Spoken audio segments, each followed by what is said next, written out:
Bom, estamos hoje em mais um encontro aqui do grupo de caso Genefil, e hoje com a presença do nosso querido professor Augusto Rocha, pessoa gente boa pra caramba, agradeço mais uma vez aí você vir por aqui, espero sempre sua presença, nosso grupo está sempre aberto para você.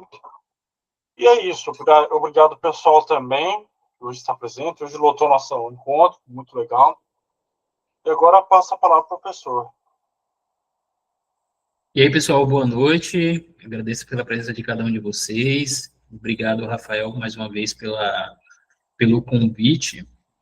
E hoje a gente vai falar sobre Tolkien e também o Jung, né? O tema da aula é os Salões de Valinor, explorando os símbolos nas obras de Tolkien e sua relação com a alma humana na perspectiva de Jung.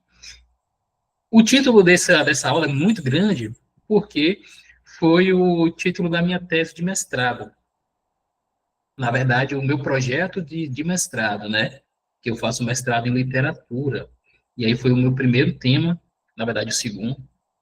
Né? Inclusive, já mudei para o terceiro, mas por outras questões.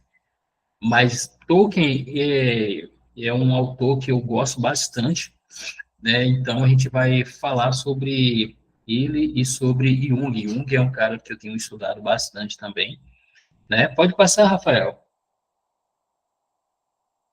Então, aqui é só um pouco sobre mim, né?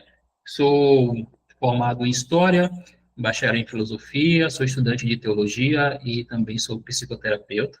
Como eu falei, eu sou mestrando em Literatura e sou imperador romano nas horas vagas. Quando não tem nada para fazer, eu sou imperador romano.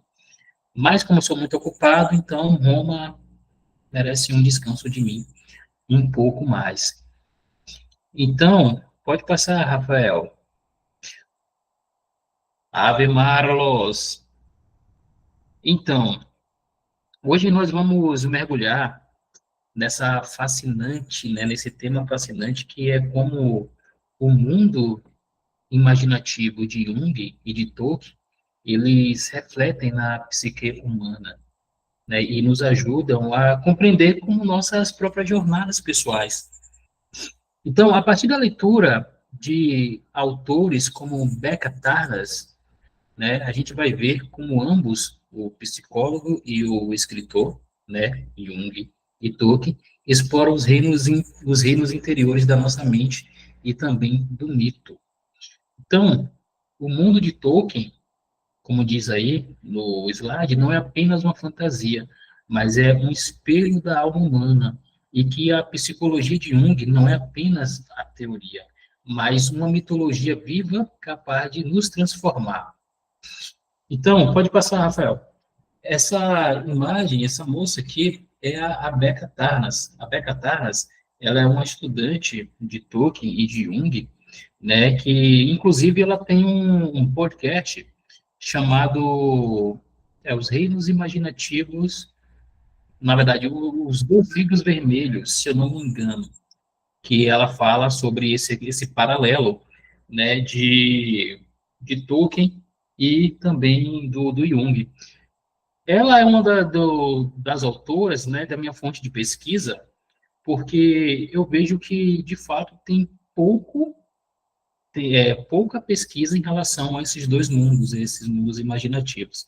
Então, se você quiser entender um pouco mais, você pode ir lá pesquisar Becca Tarnas, que você vai encontrar muita coisa dela, né, sobre Tolkien e sobre o Jung. Então, a Becca Tarnas, no seu estudo Os Reinos Imaginativos, né, compartilhados, de Jung e de Tolkien, o que acontece? Ela mostra que os dois criaram esses universos simbólicos que funcionam como mapas do inconsciente. Jung, no seu livro Vermelho, ele explorou o próprio inconsciente através de sonhos e visões. Ele conversava com figuras internas, enfrentava monstros e sábios e era uma jornada mística pessoal. Já em Tolkien, em seu livro Vermelho do Marco Ocidental, que é aquele livro que Frodo ele termina de escrever no Retorno do Rei, né? Que ele faz o mesmo através da imaginação criativa, no caso Tolkien, porque ele inventou línguas, ele inventou histórias, ele criou raças, ele criou povos, e ambos entraram em um contato com o inconsciente coletivo, traduzindo em imagens aquilo que habita a nossa alma. A alma. E esses mundos, tanto de Jung quanto de Tolkien, são reinos da nossa alma, onde a imaginação é o território comum entre aquilo que é visível e aquilo que é invisível. Então, é através dele que nós aprendemos a dialogar com os símbolos e nossos arquétipos internos. Deixa eu fazer uma pergunta a vocês aqui. Algum de vocês já leu Tolkien? Algum de vocês já assistiu o filme O Senhor dos Anéis? Ou algo assim? Ou o Hobbit, já teve a curiosidade? Eu assisti os filmes, mas eu não li o livro ainda. Estou com ele já faz um tempo, mas eu ainda não cheguei a ler. Mas aí eu também tenho uma pergunta também, aproveitando já enganchando a pergunta. Quando você fala desses arquétipos, né, que Jung fala, o próprio Tolkien, acho que fala de alguns, né? Isso são o quê? São criados culturalmente ou são cerebrais? Como que é essa estrutura melhor? Só para entender um pouco, para entender melhor essa questão do arquétipos. Então, os arquétipos, eles são padrões universais, né, que surgem nos sonhos, que surgem nos mitos e nas histórias. Então, o Tolkien, não, o Jung, ele chamou isso de arquétipos, né, que são formas que organizam a experiência humana. No caso, vou dar alguns exemplos aqui. Paula é a melhor pessoa daqui, ó. Paula é a melhor pessoa. Paula, você é a pessoa muito mais legal agora, tá? Então, a Paula já leu o Tolkien. Mas então, aqui, só respondendo o Rafael. Então, o Jung. Ah, não, peraí. A Paula é a melhor, mais das melhores ainda aqui, cara. Já leu o Silva. Aqui, ó, tá aqui, ó. Esse daqui. Tem meu respeito, Paulo. Não é muita coisa, né? Mas é bom. Então, exatamente, muito complicado, mas muito bom mesmo. Pronto, aí, ó. O Dia já leu os 3 livros do Senhor dos Anéis. Parabéns, cara. É isso aí. Então, só para a gente terminar aqui a explicação, o Jung, ele desenvolveu alguns arquétipos, né, que esses padrões universais, como eu falei, que ele surge em sonhos, surge nos mitos, surge em histórias, e tem alguns que são fundamentais, que é o herói, que é o velho sábio, que é a sombra, que a gente vai falar sobre a sombra logo mais tarde, e também o amante. O herói, ele enfrenta os desafios e cresce com ele. E esse herói já tem aquela jornada do herói. Lembra da jornada do herói? Já ouviu falar da jornada do herói? Ele sai de um ponto, passa por algumas dificuldades, ele é chamado pelo mentor, né? No caso, ele passa por algumas dificuldades, ele recusa o chamado, mas depois ele volta e vai passando por 12 estágios até buscar o elixir da vida e voltar tudo aquilo ali de volta. E ele se torna o mentor que vai buscando um outro herói, enfim.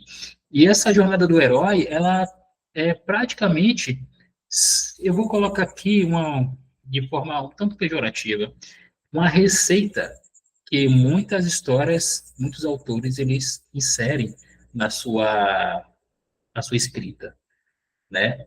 Tolkien também utilizou a jornada do herói, a J.K. Rowling usou a jornada do herói, quem mais? Próximo Príncipe Caspian, das Crônicas de Nárnia, foi utilizado a jornada do herói, né? Tem o Velho Sábio, que oferece sabedoria e orientação. Dentro do universo do Senhor dos Anéis, o Velho Sábio, que oferece sabedoria e orientação, seria o Gandalf, né? E a sombra, que seria o lado reprimido e não aceito de nós mesmos também, eu vou falar sobre, vou utilizar alguns exemplos dos arquétipos e também dos personagens logo posteriormente, tá? Mas a sombra é o lado reprimido.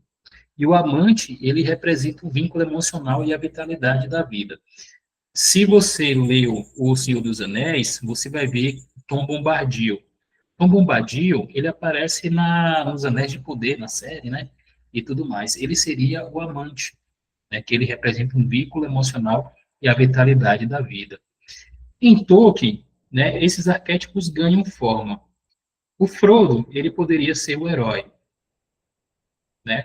O Gandalf seria o velho sábio, como já falei, e a sombra seria Gollum, o Sméagol, e o Sam, né, seria o amante, o Sam ou o Tom Bombadil, que seria o amante fiel.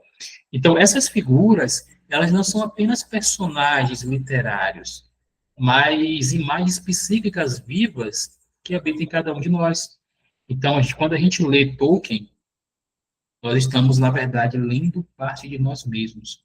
E eu não falo, como aqui é Tolkien, né, mas eu vou abrir um parêntese aqui, abrir um leque, mas quando você lê qualquer livro clássico, você vai enxergar você mesmo em um dos personagens que você leu, daquele livro que você leu. Se você for ler Shakespeare, você vai encontrar alguém. Se você for ler Machado de Assis, você vai encontrar alguém. Se você lê o Chesterton, se você lê mais quem?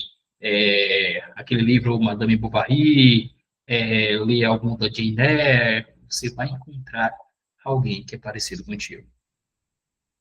E talvez até tua sombra esteja ali, né? Pode passar o slide, Rafael, por favor. Se aqui são os livros vermelhos, eu acabei esquecendo de pedir para passar. Então, aqui são os livros vermelhos. Esse aqui é o livro vermelho do Tolkien, ou do Jung, né? Esse que está do lado.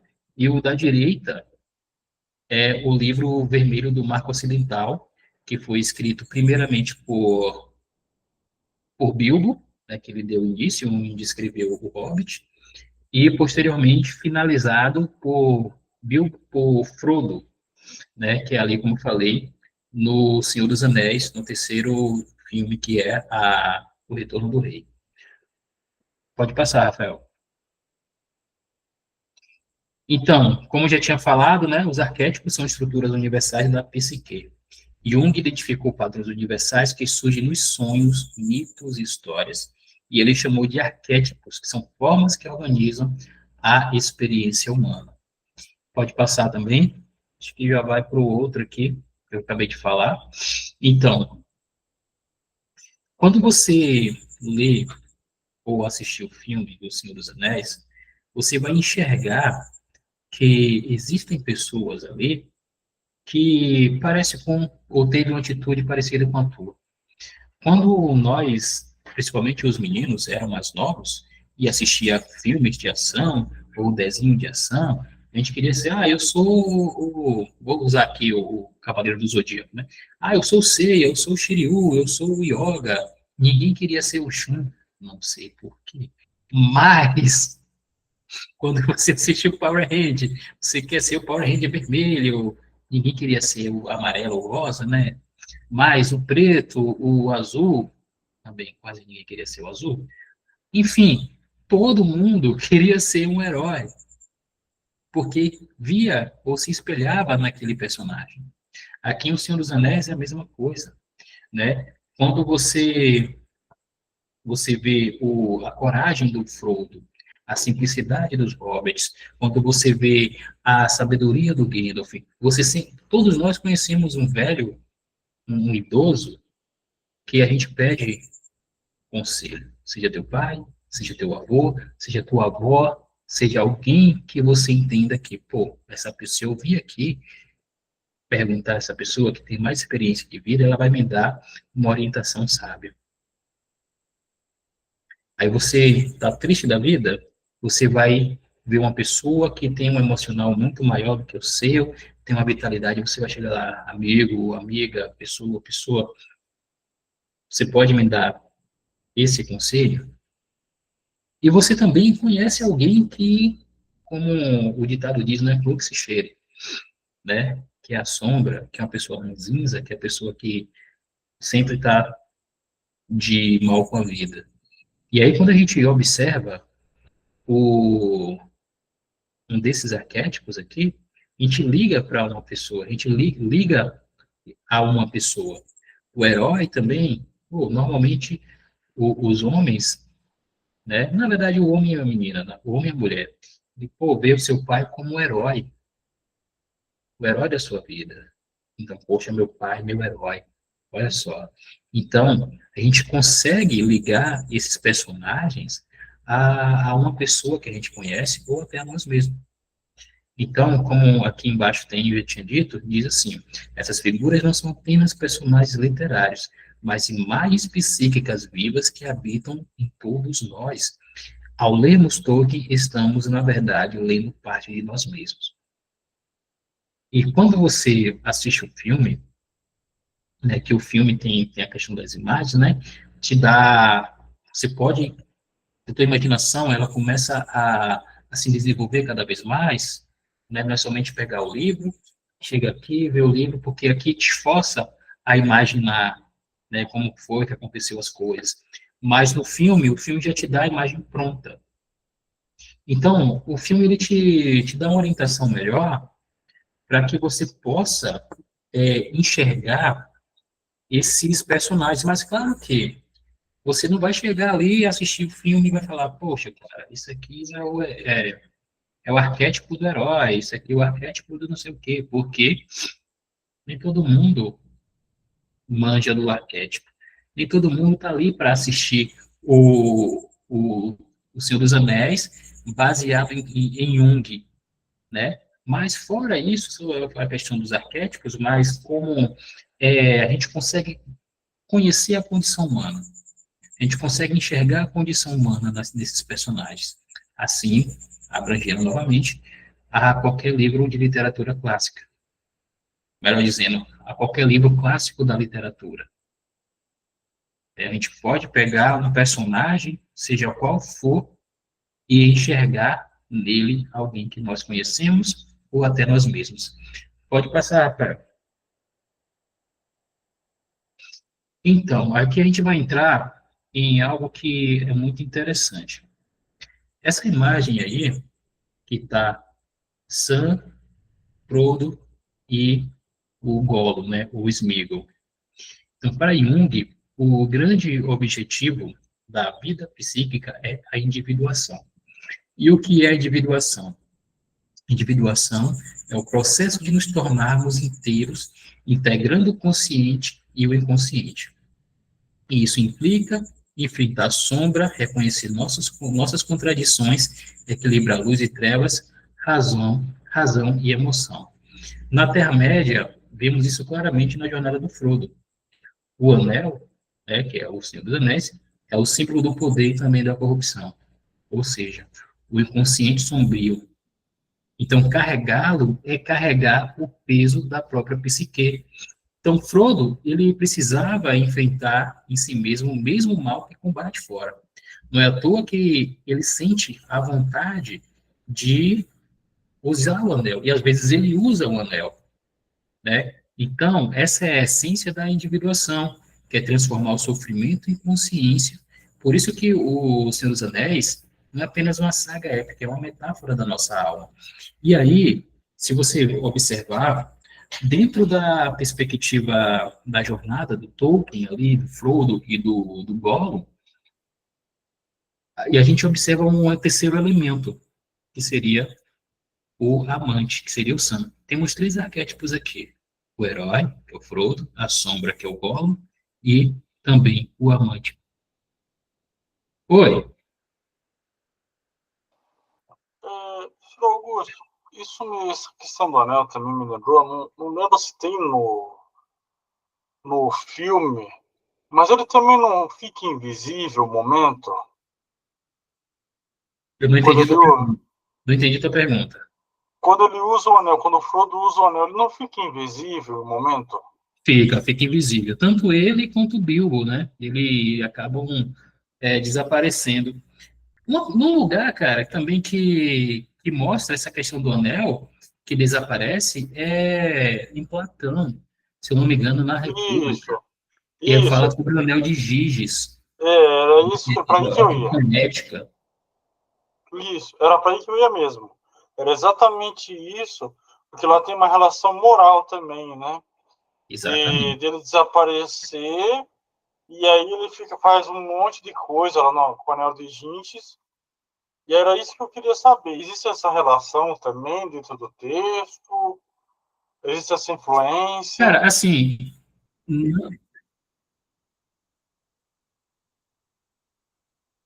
não é bem explícito, ou assim, não tem nada concreto que houve essa influência, mas eu acredito que sim, sabe? Já tem alguns estudos que acabam ligando uma coisa com outra. Tem uma outra saga também, que é o Anel de Nibelungo, que eu acredito que essa tenha uma grande influência no próprio Tolkien, né? Que fala sobre o anel, um anel que tem um poder, e esse anel também deixa aquele que o utiliza invisível, né? Pronto, a gente pode pegar os três, né? O, o autor do Nibelungo bebeu em Platão e Tolkien bebeu no autor do Nibelungo. Se eu não me engano, cara, aquele Wagner, né, aquele compositor clássico, ele escreveu uma peça sobre os Anéis de Nibelungo. Mas, assim, te respondi, Rafael? Sim, sim, respondeu sim, exatamente. Porque eu lembrei disso agora, eu falei, puxa, acho que deve ter uma relação em algum patamar. Porque Uhum. mesmo esse anel que ele fala, ele transforma a pessoa em uma outra figura, né? Desfigura a pessoa, né? Tanto é que o Smeagol era uma pessoa, como é que é o nome esqueci da raça deles aqui. Não, como é que é o nome do gnomo? Não lembro. A, a, a raça do Frodo, qual que era mesmo? O Frodo é Hobbit. Hobbit, Hobbit, isso. E aí eu fiquei lembrando disso, né? Que ele se transformou pelo uso do anel no Smeagol, né? Então, exato. O Sméagol, ele era uma espécie de Hobbit também, né? Então ele se tornou corrupto, a sua alma ficou corrupta, né? Corrompida, melhor dizendo, pelo anel. Só que diferente de outras criaturas, o Gollum, ele tinha de certa forma uma inocência, tem inocência entre aspas aqui, porque ele não tinha aquela coisa de poder, de governar, de ser um tirano, né? Porque ele não entendia o poder que o anel tinha, de fato e verdade, mas o anel que corrompeu ele daquela forma, porque aquele anel se tornou um símbolo de idolatria. Se a gente for lá, cara, ó, a gente vai lá no Silmarillion. Quando Paula, me ajuda aí, se eu não lembrar direito. Os homens de o nome da cidade, cara, deixa eu lembrar aqui, cidade, que foi, acho que foi na Segunda Era,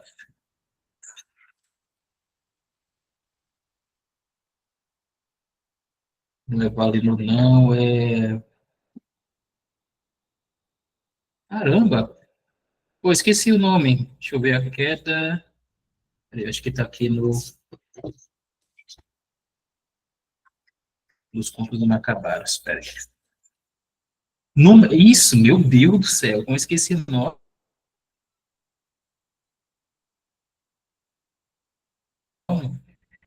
Númenor, tem os homens de Númenor, e aí acontece que quando o Sauron está ali, perto de acabar com Isildur, ele corta o dedo de Sauron e aí o anel cai. Sauron é derrotado, né? E ele anda, o Isildur anda com um anel no pescoço. Esse anel já vai acabar com a mente do Isildur. E uma coisa é a seguinte, Isildur é tão corrompido pelo anel que fizeram até um paralelo entre a morte dele e a morte de Boromir, que era o guardião de Gondor, né? Deixa eu ver, acho que travei aqui. Oi, travei, voltei. Que era o guardião de Gondor, que ele morre no... Cadê? No primeiro? Na Sociedade do Anel. Então, acontece o seguinte, que Isildur ele foi tão corrompido que quando os orcs abateram ele, abateram pelas costas, né? A flecha foi dada nas costas. Já Boromir ele foi redimido antes de morrer. Então, as flechas foram dadas no peito de Boromir. Boromir morreu de frente e Isildur morreu de costas. Então, o objeto, que seria o anel, ele é um objeto de corrupção da alma humana. E é por isso que o Gollum está dessa forma. Por isso que o Gollum se torna a sombra. É por isso que o Sauron também se torna a sombra, né? Então, só que nesse caso da sombra, cara, que é importante a gente observar, é que a sombra, de acordo com Jung, é o conjunto de aspectos que a gente rejeitou ou que a gente nega em nós mesmos. Deixa eu travei de novo? Não, tá tranquilo, tá tranquilo. É que minha imagem aqui está congelada. Mas beleza, tá Mas ouvindo, tá ótimo. Pronto. Lá em Tolkien, a sombra se manifesta em Gollum, né, que é o espelho sombrio de Frodo. Então, que ele poderia se tornar, se sucumbisse ao anel. E Frodo quase se sucumbe ao anel. Sauron, por sua vez, é a sombra coletiva, né, que é o desejo de dominação e controle que habita as sociedades humanas. Quando você olha ali no Senhor dos Anéis, no terceiro livro, que é o Retorno do Rei, vou colocar no filme aqui. Quando Frodo está lá na Montanha da Perdição, está próximo de jogar um anel ali nas chamas, né, da Montanha da Perdição, de Mordor, o que aconteceu? Ele dá um passo para trás. E aí ele coloca o anel no dedo. Só que Gollum tem o anel como o próprio, como ele chama, né, de um precioso.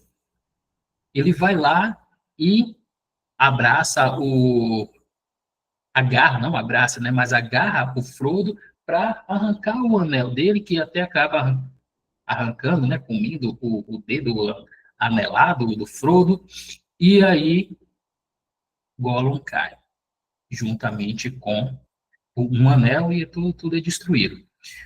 Uma coisa que a gente precisa entender aqui é o seguinte, que nos arquétipos existem três coisinhas aqui. Na verdade, são duas, mas divididas em três.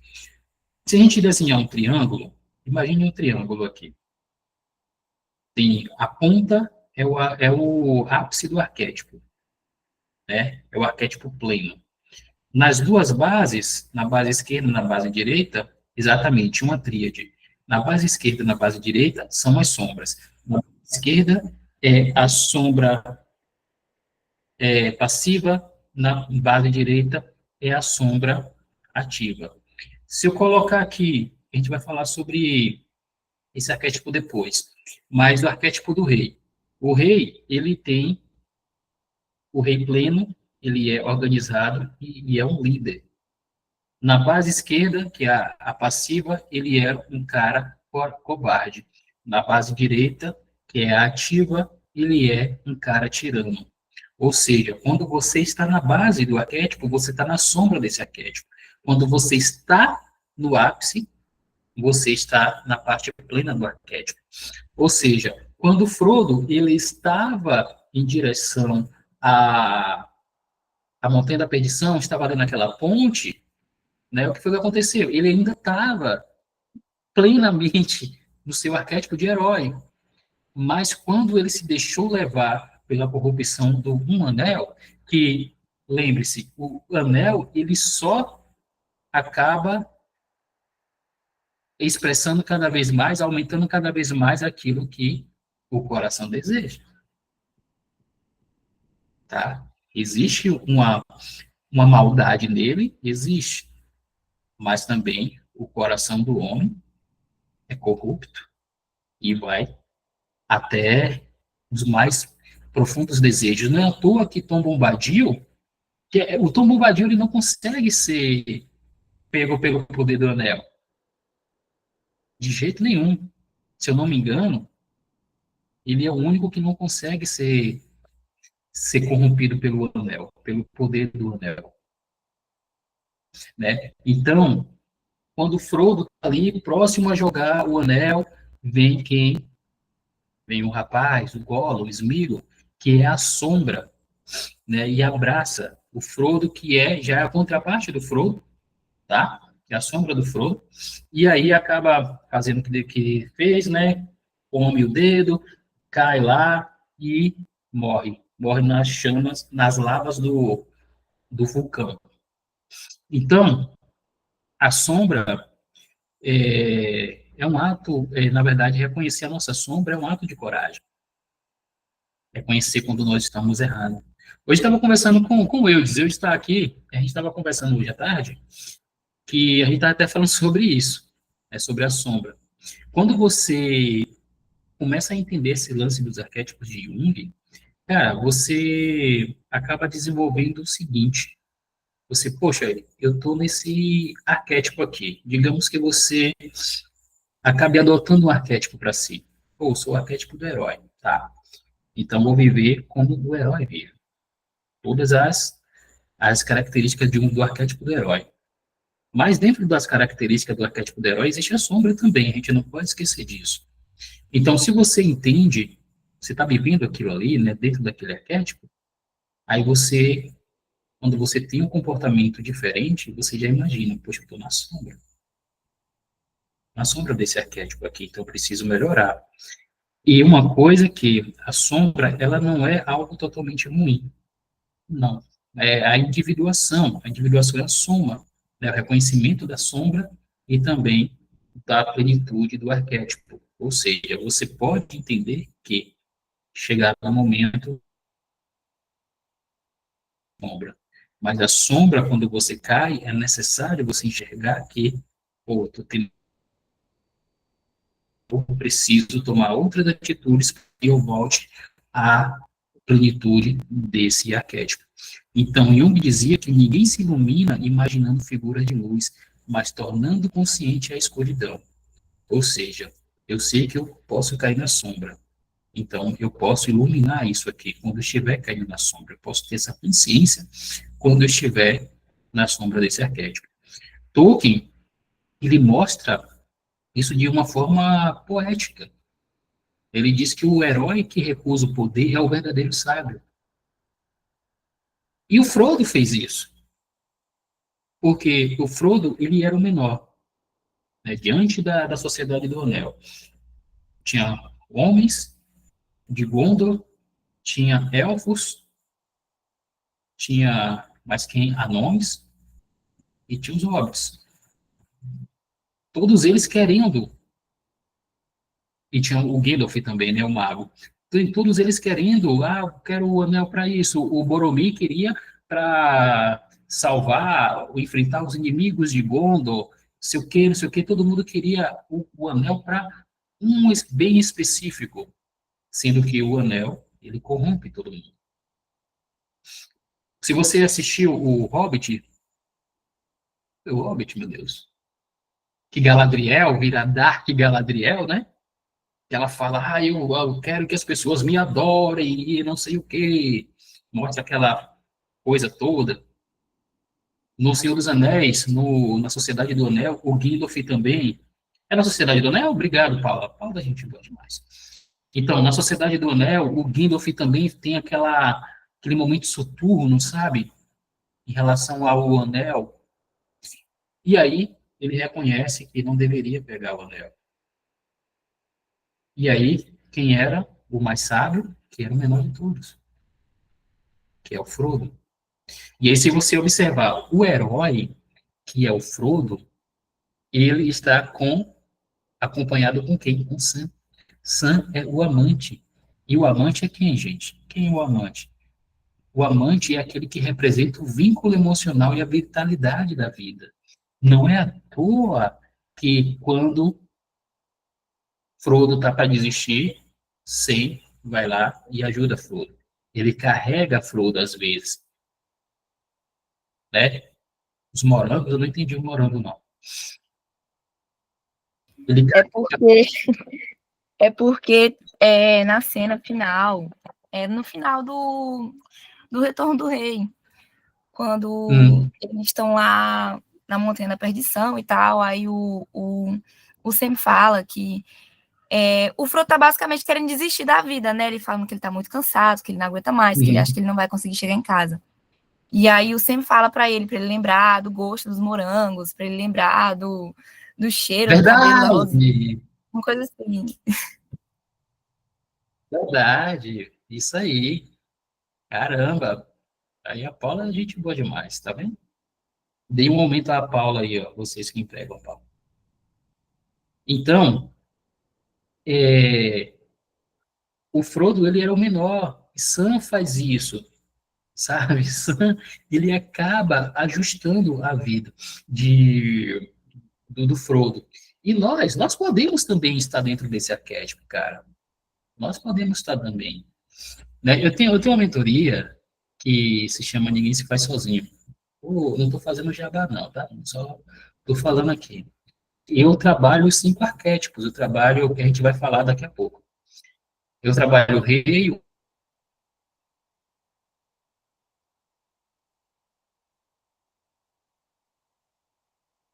somam algo para a nossa vida.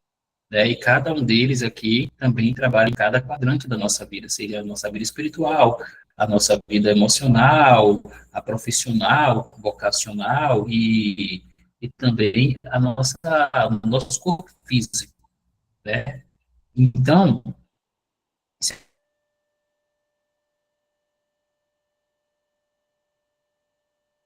eles. Deixa eu ver aqui o chat aqui, vocês estão conversando. Deixa eu ver. Sam virou a bússola moral do Frodo nesse momento de se aproximar da Montanha da Perdição. Sim, sim. Cara, se não existisse Sam, o Frodo tava bem ferrado, cara. Tem uma frase aqui, na verdade, o discurso do Sam. Deixa eu procurar aqui.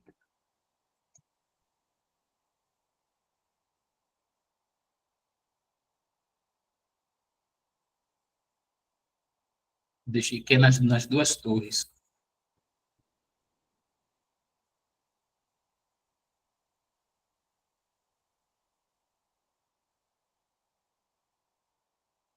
Ah, insano, os caras já tem os trocadalhos aqui, ó. Eu vou ler aqui, cara, ó. Frodo diz, Sam, tudo está errado. Por direito, nem deveríamos estar aqui. Não, na verdade, Sam fala, tudo está errado. Por direito, nem deveríamos estar aqui, mas estamos. Essa é a parte mais bonita. Eu vou ler como se o Sam tivesse lido aqui. Ó. O Fran, misturei Frodo com Sam aqui, ó. E ia falar de Srodo, chama Srodo. Aqui, ó. É como nas grandes histórias, senhor Frodo. Aquelas que realmente importavam, cheias de escuridão e perigo eram, e às vezes você não queria saber o fim. Porque como o fim poderia ser feliz? Como o mundo poderia voltar ao que era quando tanta coisa ruim aconteceu? Mas no final, é apenas uma coisa passageira, essa sombra. Até a escuridão deve passar. Um novo dia virá, e quando o sol brilhar, ele brilhará mais claro. Essas eram as histórias que ficavam com você, que significavam algo, mesmo que você fosse muito pequeno para entender o porquê. Mas acho, senhor Frodo, que eu entendo. Eu sei agora. As pessoas nessas histórias tiveram muitas chances de voltar, só que não voltaram, porque elas estavam segurando algo. Aí Frodo pergunta: o que estamos segurando, Sam? Sam responde: que há algo de bom nesse mundo, senhor Frodo, e vale a pena lutar por isso. Cara, isso aqui é o suprassumo da poesia tolkieniana, cara. Isso aqui é absurdo. Isso aqui é lindo demais. Toda vez eu quase choro quando eu escuto essa parte, quase mesmo. Choro não. Só cai aquela lágrima aqui solitária, sabe? Que é aqui assim, ó. Você fala, rapaz, é exatamente isso. Existe algo que vale a pena lutar. Vocês perceberam isso aqui, velho? Vocês percebem? E quando você está perdido na vida, está acontecendo um desastre na tua vida, você está passando por um monte de coisa e você para e pensa assim, cara, existe algo de bom que vale a pena lutar. Se um discurso desse não te levantar, cara, se enterra, porque você já está morto. Porque se você não... Cara, existe algo que vale a pena lutar, velho. Sabe? Então, você observa que a literatura de Tolkien não é somente uma literatura, não é uma literatura qualquer, é uma literatura que fala sobre cada um de nós. Fala sobre mim, fala sobre você, mostra aquela pessoa que a gente conhece, mostra aquela pessoa que a gente, desculpa, que a gente quer ser. Vai aí, Rafael, enquanto eu bebo água. Professor, depois você poderia enviar esse trecho lá no grupo nosso, de psicanálise, ou para mim também, para a gente poder visualizar melhor isso, porque é um trecho muito importante da obra. Ele tem um profundo valor terapêutico também, né? O discurso, você quer? Esse que É o você acabou discurso? de citar. Esse que você acabou de ler. Uhum. Ele tem um discurso terapêutico muito Quer que eu mande agora? profundo. Pode ser, pode ser. Ele é Deixa muito eu mandar aqui. Deixa eu profundo copiar aqui. e merece ser lido várias vezes. É um daqueles textos que deveria ser impresso e colocado na parede, né? Na parede, na Cara, geladeira. merece. Muito profundo isso. Merece mesmo aqui, cara. Cara, eu sou professor de escola dominical também, né? E aí, peraí, deixa eu mandar aqui no grupo.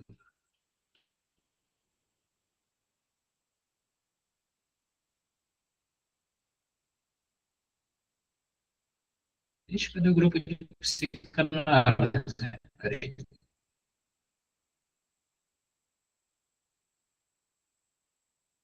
Achei.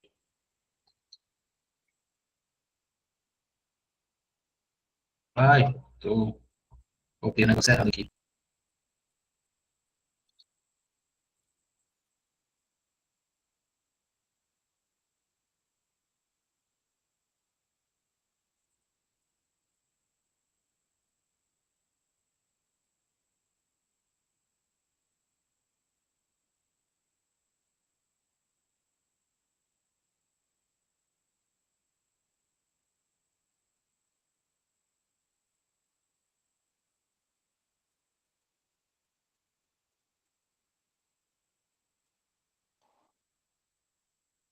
Aqui deu uma. Só Fica tranquilo. isso.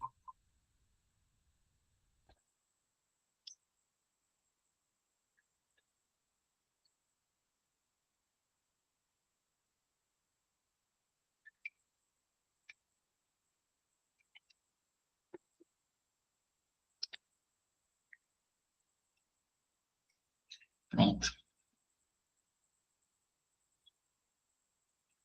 Mandei lá, uma hora chega. Oi, travou aqui, gente? Pra mim tá tranquilo. Pra mim tá tranquilo. Para mim também. Opa, opa, opa, opa. Perfeito. Então, tá normal? Beleza. E Maria, tem que falar com o pessoal aí, hein? Pra consertar esse negócio. Então, vocês perceberam, caras, que a sombra, ela precisa existir para que a gente possa entender que devemos estar na plenitude do arquétipo?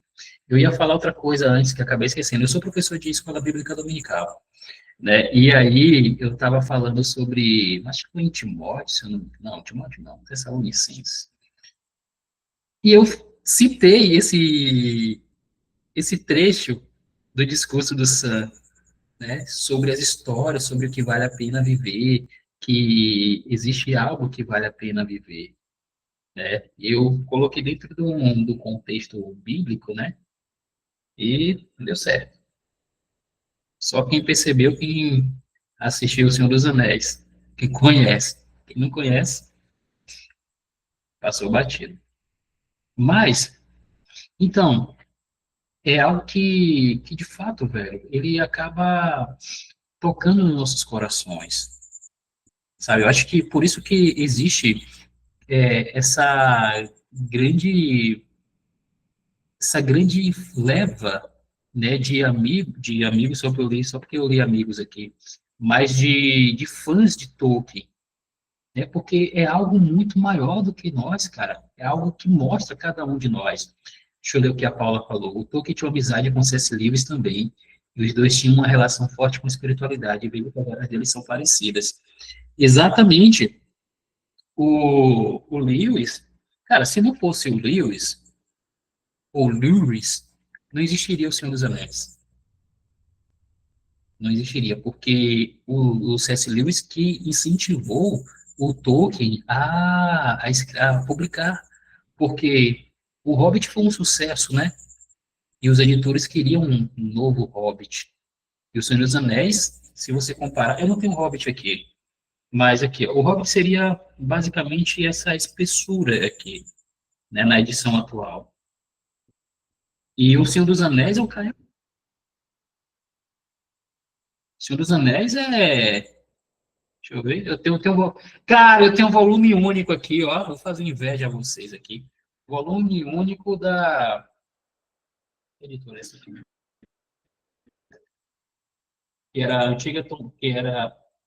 Agora é Thomas Nelson, né? Martins Fontes. Tem esse aqui, ó. Tem um volume único com Gandalf na capa. Tô vendendo, Paula. R$ 20.000. Então, então, só uma questão de curiosidade aqui. O Tolkien, ele tinha. Exatamente, exatamente. Só uma questão de curiosidade. Lá no Reino Unido, existia um cara chamado George MacDonald. O George MacDonald, ele escreveu A Princesa e o Goblin. Né? Esse George MacDonald, ele influenciou diretamente o C.S. Lewis. E George MacDonald, ele é escritor de livro de fantasia. Também existia um cara chamado Chesterton, J.K. Chesterton. Ele não foi um escritor de fantasia, ele foi escritor de romance, mas ele gostava muito de livro de fantasia. Né? Ele fala sobre contos de fada no seu livro Ortodoxia, que tem um capítulo chamado A Ética da Elfolândia. Ele fala que os livros, não, que os contos de fadas, eles não existem para dizer que não, os contos de fadas não são escritos para dizer que dragões existem, mas para mostrar que dragões podem ser derrotados. É um livro excelente. E Chesterton, ele influenciou C.S. Lewis também. E influenciou o Tolkien também. Então, os caras, ó, George MacDonald, Chesterton, Tolkien e C.S. Lewis. É o quarteto fantástico do Reino Unido. Todos eles entendiam que os contos de fadas, ou a literatura fantástica, a literatura de fantasia, não é algo somente ficcional, mas traz a verdade de uma forma narrada de outra forma. Então, essa questão do dragão que eu falei, que o dragão ele não é que o conto de fadas não foi escrito para mostrar que dragões existem, mas que dragões podem ser derrotados, a gente pode trazer para a nossa vida. Poxa, esse dragão é a minha dificuldade. Eu posso derrotar esse dragão aqui, sabe? Se você gosta de metal espadinha, né, que é o power metal, aí você vai entender o que eu estou falando também. Power metal tem muita temática, né, de fantasia, principalmente aquela banda Rhapsody, né? Rhapsody fala sobre mitos, sobre histórias fantásticas. O Blind Guardian tem o Blind Guardian tem um disco inteiro sobre o Senhor dos Anéis, que é A Nightfall in the Middle-earth. E outra coisa, só trazendo aqui, O Senhor dos Anéis, cara, tem várias bandas que se inspiram no Senhor dos Anéis. Seja do heavy metal, né, do metal espadinha, até o metal mais extremo. Tem uma banda chamada Nargothrond, Gorgoroth, exato, Gorgoroth, né, que é baseado em Senhor dos Anéis, enfim. Então, vocês percebem que quanto mais a gente adentra nesse universo Tolkien, a gente acaba. Cara, a gente,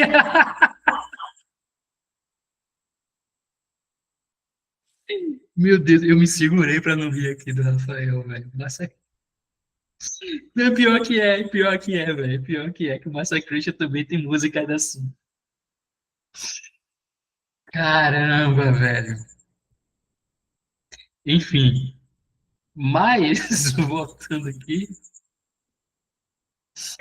muito bom, cara, muito bom mesmo isso. Velho.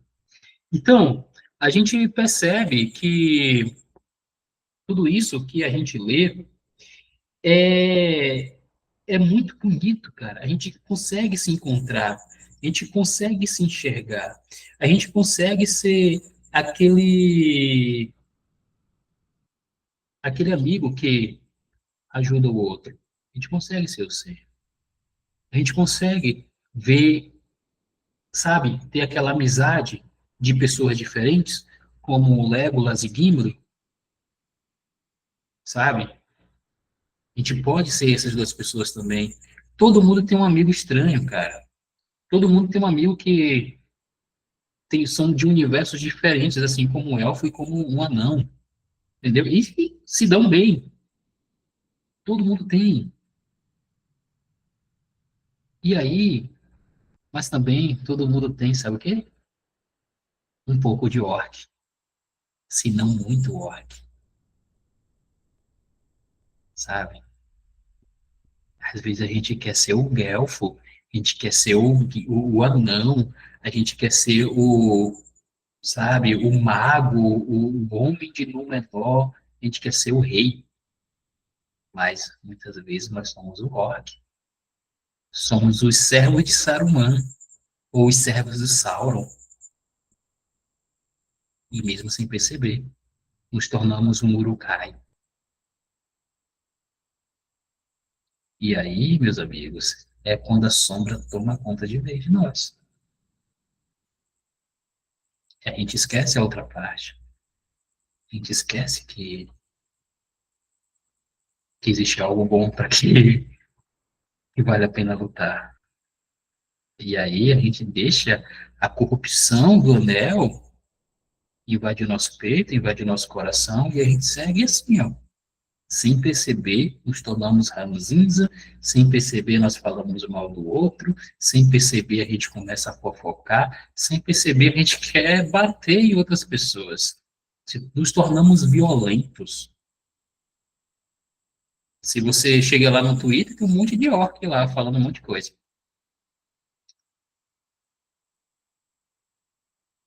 Deixa eu ler aqui o chat. Quem não tem um amigo de um trabalho com apelido de Golo? Quem tem banda de black metal, muitas vezes é chamado de Golo, né? Fazer aquela bolhazinha. Brincadeiras à parte.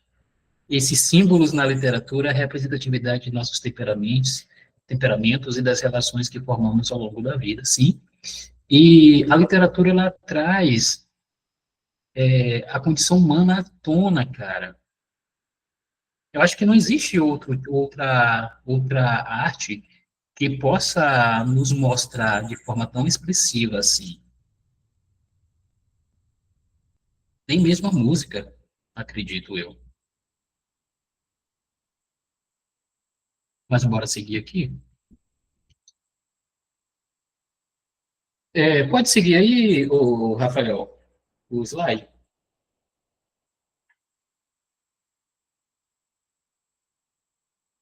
Então, como mostrei aqui, o Sauron é a sombra coletiva, o desejo de dominação e controle que habita as sociedades humanas. Isso aqui, cara, se a gente pode colocar como o Estado, sabe? O governo tirano, que é a sombra coletiva, que é o desejo de dominação e controle que habita as sociedades humanas. O tirano, ele sempre quer trazer o domínio sobre as pessoas. Ele sempre quer fazer o mundo a sua imagem e semelhança. Sauron, Sauron, ele era o servo mais fiel, mais leal de Melkor, né? Só para ter um contexto aqui. No Silmarillion, aqui nessa belezura toda aqui é o Glaurung, essa ilustração da capa, a queda de Gondolin. Eu acho que é o Glaurung mesmo. Mas a queda de Gondolin é o Glaurung, é. Então, que nubla a visão, eu não entendi bem. Mas, tá, só para contextualizar, depois você explica aí, para contextualizar aqui, existia Eru Ilúvatar, que é o único, que é o deus da Terra-média, né? Da história de Tolkien. Eru Ilúvatar, ele criou os Valar e os Maiar.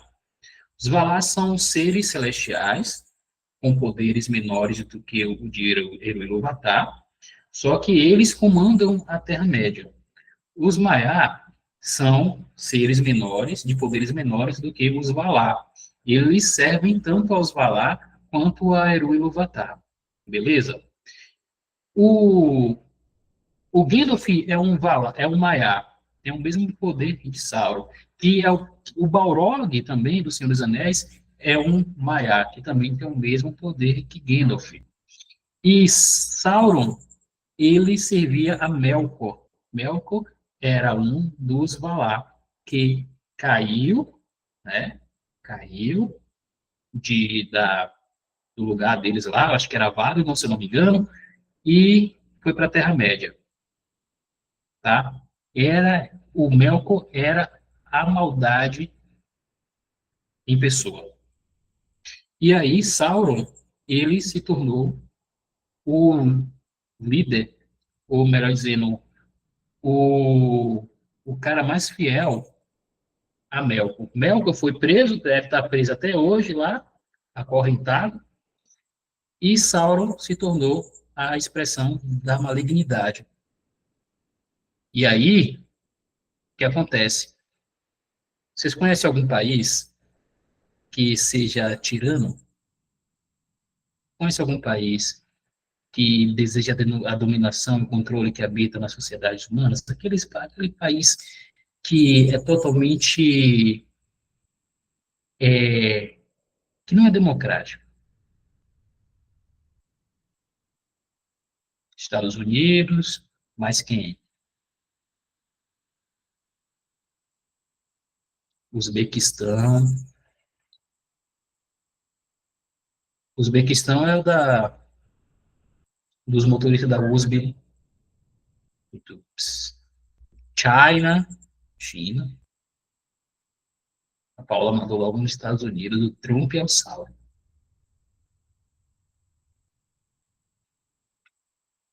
Então, vocês percebem que existe uma ligação aí? Que no Irã também é assim?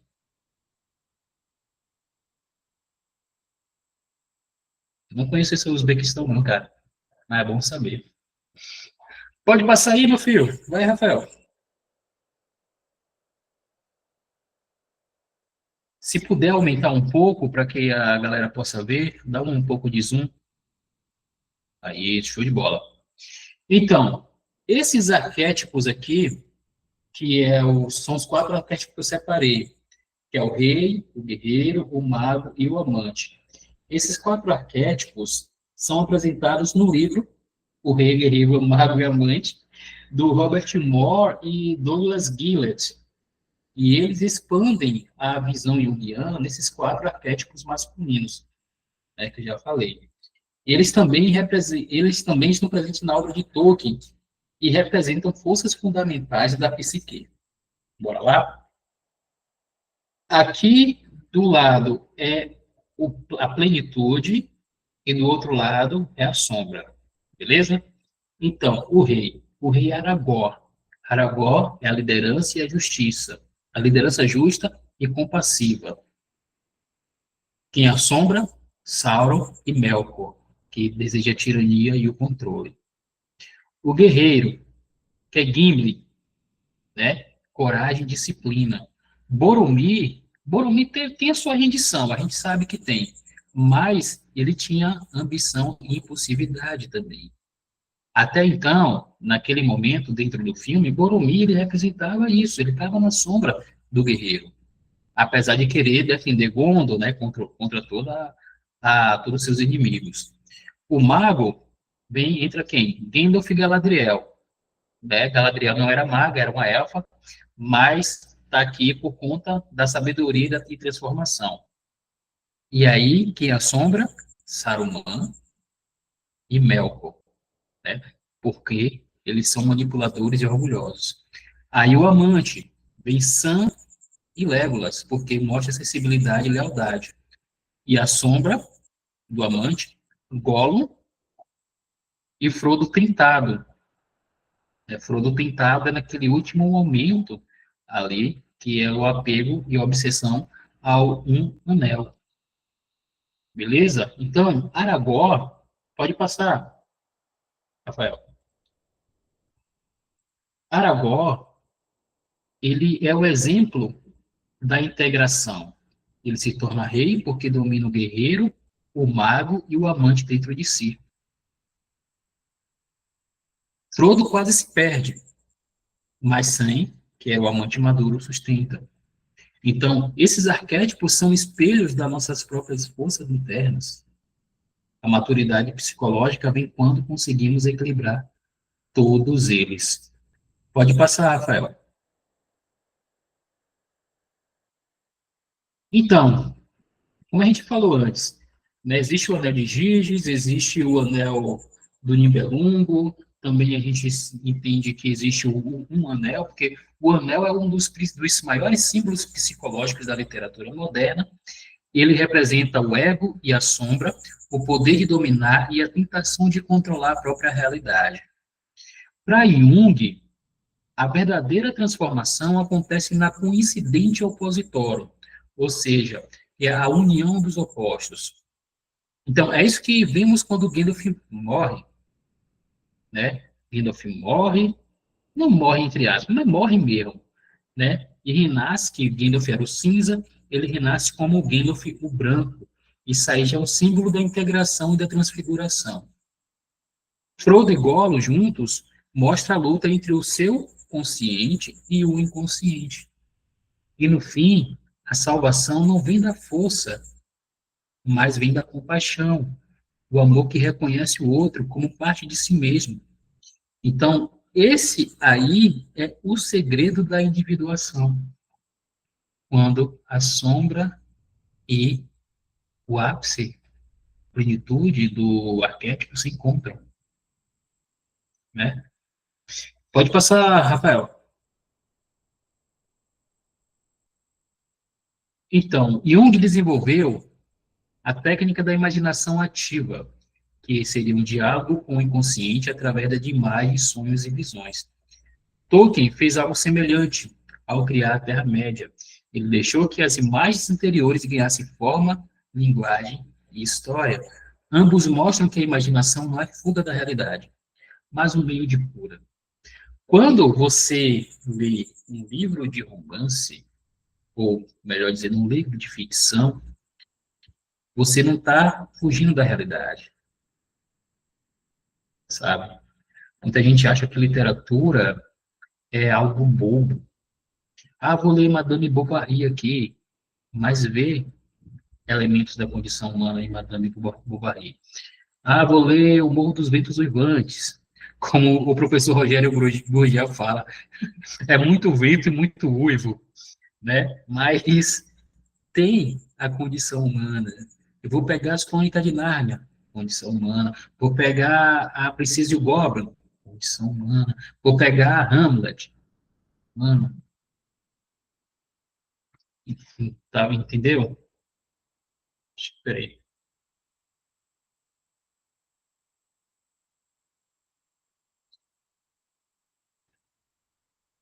Mandei a mensagem para um amigo aqui, ele disse que viu agora. Parece que vai entrar na sala.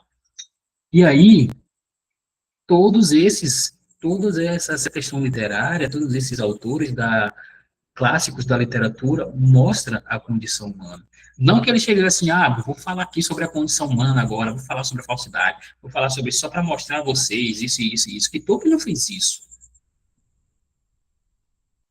O propósito de escrever tudo isso não foi exatamente essa questão. Uma coisa que a Paula falou mais cedo, ali falou sobre C.S. Lewis,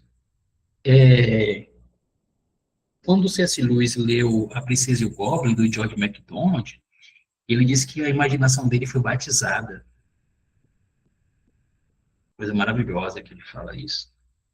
No YouTube tem uma conversa do Lewis com Tolkien, né? Lewis ainda era ateu e tudo mais, e ele conversando, né, com Tolkien, aí Tolkien falando sobre os mitos, questão de narrativa, né? E aí ele fala que Cristo é o mito dos mitos, porque Cristo é o arquétipo de todos os mitos. E se você for ler aquele livro Mito e Realidade, do Michel Eliade, você vai perceber algumas questões bem parecidas com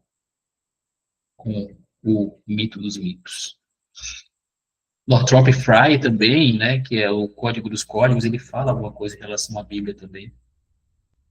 Vai lá, Marlon, obrigado pela presença, cara. Estamos quase encerrando aqui também, tá? Aguenta mais 10 minutinhos aí. Então, 10 minutinhos, cara. 10 não. Então,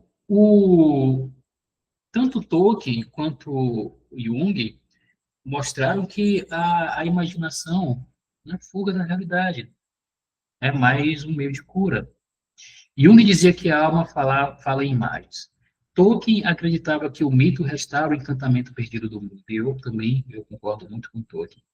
Então, ler, criar, sonhar, são formas de participar da realidade simbólica, onde o humano se reconecta ao sagrado, e é por isso que o mito tem valor terapêutico, né? Porque ele cura porque nos devolve sentido. Entendeu? Pode passar, Rafael.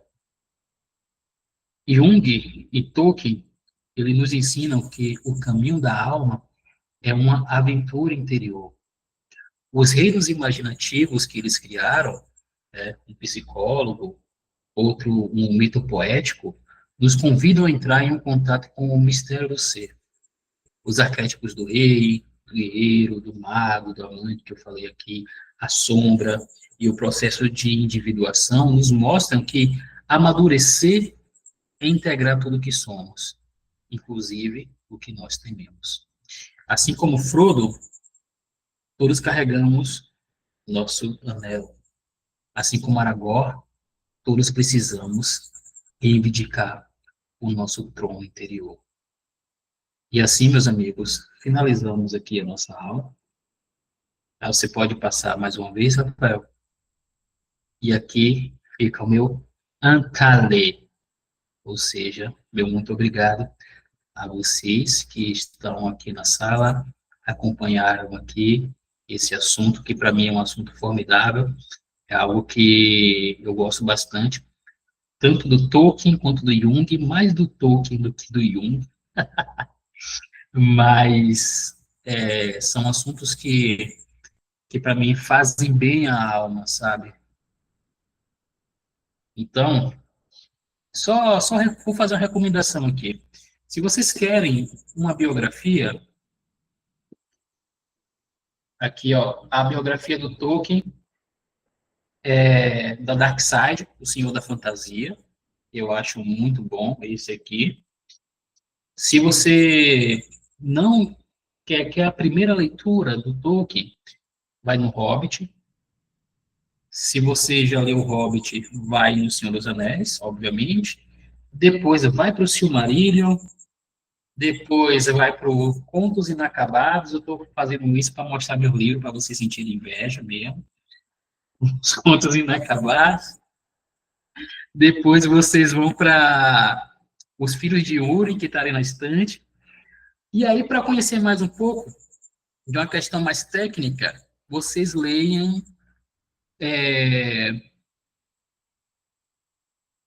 Árvore e Folha, se eu não me engano, Árvore e Folha, que é um livro técnico onde o Tolkien explica, né, as aventuras do Tom Bombadil. É muito bom mesmo. E, cara, tem um canal no YouTube, que é o canal Quintale. Não sei botar trima no E, no YouTube, bota aqui, ó. Que o cara é Árvore e Folha. Obrigado, Maria. O cara conta a história desde a Primeira Era até a Terceira Era, e de uma forma muito humorada, muito espetacular, cara. Às vezes eu olho lá, fazendo alguma coisa, eu assisto o canal, é muito bom mesmo. O trabalho desse cara é excelente. Eu nem sei o nome dele, mas parabéns, cara, do canal que tá. Muitíssimo obrigado por esse trabalho. Quintale. A trema é no segundo E. Shadow of Mordor. Nunca joguei. Padre Paulo Ricardo também tem o quê? Ele fala do Tolkien, né? Isso aí. Então, assista o filme do Tolkien, né? Não somente o Senhor dos Anéis, mas a história dele. Tem um livro chamado O Dom da Amizade, que conta a história do Tolkien e do C.S. Lewis. Está ali na estante também, esqueci até de pegar. Então, tem um filme, né, uma animação, que é a história dos Rohirrim. Eu não lembro bem. É bem legalzinho. Né? Não está dentro do... Não é canônico, não, mas é muito bom. Então, galera, se vocês quiserem adentrar no universo do Senhor dos Anéis, adentrem, que é a melhor coisa que vocês vão fazer na vida de vocês. Se vocês quiserem entender um pouco mais de psicologia analítica, estudem Jung. As Guerras dos Rohirrim, exatamente. Estudem Jung, que vocês vão absorver e entender um pouco mais da sua própria vida, da sua própria existência. Sabe esses arquétipos que eu falei do guerreiro, do amante, do mago e do rei? Eu aplico em mim. E tem dias que eu chego assim, vixe, eu tô na sombra do rei. Tem muita coisa bagunçada aqui, preciso organizar. Pô, vou lá. Tô com medo de fazer esse negócio aqui, vixe, eu tô na sombra do guerreiro. Vou lá e ajusto o negócio. Aí eu não tô querendo estudar, aí, pô, tô na sombra do mago. Pô, preciso ajustar esse negócio aqui, vou estudar. Entendeu? Então é assim, cara, que funciona. Deixa eu ver, o Érico Borgo, sim, ele gravou um documentário sobre Tolkien. Já lançou? Eu não sabia. Eu sabia que ele estava produzindo, ele foi lá em Oxford e tudo mais. Cara, eu conheci uma menina, ela tinha um blog chamado Salão do Fogo. Ela foi no cemitério, né? No túmulo de Tolkien e da esposa Edith. E interessante, no túmulo do Tolkien tem Beren e no túmulo da Edith tem Lúthien, né, que são um dos principais casais da Terra-média. Inclusive, Lúthien foi escrita para Edith, a esposa do Tolkien, né? Foi um presente que ele deu a ela, esse personagem. A biografia do Tolkien pela HarperCollins vale muito a pena. É uma verde, né? Se eu não me engano. Eu não li essa ainda. Tem uma biografia também do Marcus White, tá ali na estante também, que é muito boa. Só não gostei do papel branco. né? Mas, enfim, que vale a história. Muito show. Esse jogo é paralelo à história original, Shadows of Mordor, né? Tem um que vai lançar agora sobre Gollum, eu não sei bem, não sei se é jogo, se é animação, enfim. Mas, pessoal, muito obrigado mesmo, de coração, pela presença de vocês, tá? Fico muito feliz por compartilhar um pouco do que eu sei. É muito bom, como a Paula falou aqui, é muito bom falar do que a gente gosta, de fato e verdade, porque se a gente for, se for para falar de Tolkien, meu Deus do céu, eu passo o dia todo falando. Aí não acho chato isso. Vamos comer umas lembas aqui enquanto a gente fala do Tolkien. Ah, anos atrás, eu tinha uns amigos, né, que a gente fazia encontros literários. E aí, uma das meninas fez lemba. Olha só. Ficou bom, hein? Gostinho bom. Sempre com uma didática impecável. Ô, Marlon, muito obrigado. Estou aqui aprendendo ainda. Exposição maravilhosa, Guto. Muito obrigado. Top, top. Valeu, eu de Love. Muitíssimo obrigado. Cadê o hidromel? Já bebi. O hidromel já acabou. Tá? Agora só na taverna do Pônei Saltitante para comprar um. Obrigado pela contribuição e por essa rica aproximação com Jung. Estudem Jung, velho. Sabe aquela música? Forever Young, I wanna be forever young. Essa música foi feita por eu. Sabia, não? Quando teremos a próxima? Isso aí é com o nosso querido Rafael, né? Que inclusive toda segunda-feira tem encontros com o grupo de psicanálise do Guinefil, tá? Então, prestem atenção. Se você não estiver no grupo do Guinefil, entra lá, curte filosofia. Em grupo de filosofia, filosofia antiga, filosofia medieval, filosofia, tantas outras filosofias e psicanálise também. Gente, poderia montar um clube de leitura. Maria, eu estou programando isso, tá? Estou programando isso aí.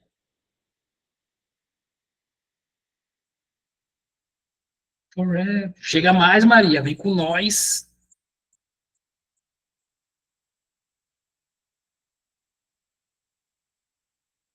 Eu trouxe essa abordagem hoje, vamos no final falar nós, vem com nós. É tipo, você escrever todo o negócio bonito, né? E depois fala em bico. Ó, cada um. Opa! Você todo aqui, ó, falando na língua portuguesa de forma excelente, e depois, meu imbigo, creme Deus Pai, minha preda. Mais uma vez agradeço, o Rafael é contigo, cara. Bom, eu fico muito grato pela sua exposição, muito boa, muito legal. Já faço o convite para mais para frente, você, se quiser, se puder, falar sobre Jung, que a gente não tem nenhuma oficina sobre Jung ainda. Fica o convite também para quem não conhece o Unifil, para vir participar dos nossos grupos. Temos vários grupos de Aristóteles, temos grupos de Marx, inclusive, sobre filosofia. O pessoal está começando a ler como é que é o nome daquela autora que você gosta, Augusto? A escritora que você gosta? Que escreveu a Marcas, como é que é o nome? Jucimara, né? Temos, então, vários grupos, o pessoal, tá? Fico muito agradecido. Então, é isso. Esperamos aí mais para frente o professor Augusto falar sobre Jung, com a bela música que ele cantou aí, porque uma coisa que eu gosto muito do Augusto, essas piadas maravilhosas, tirar voltas das piadas maravilhosas que você tem nas suas palestras. Relaxa, igual da Massacration, foi ele gosta de piada ruim, depois a gente conta também. Não vai ficar assim barato também, não. Massa É isso aí. Tá bom, gente? Então, muito obrigado. Eu vou parar aqui a gravação, só um minutinho.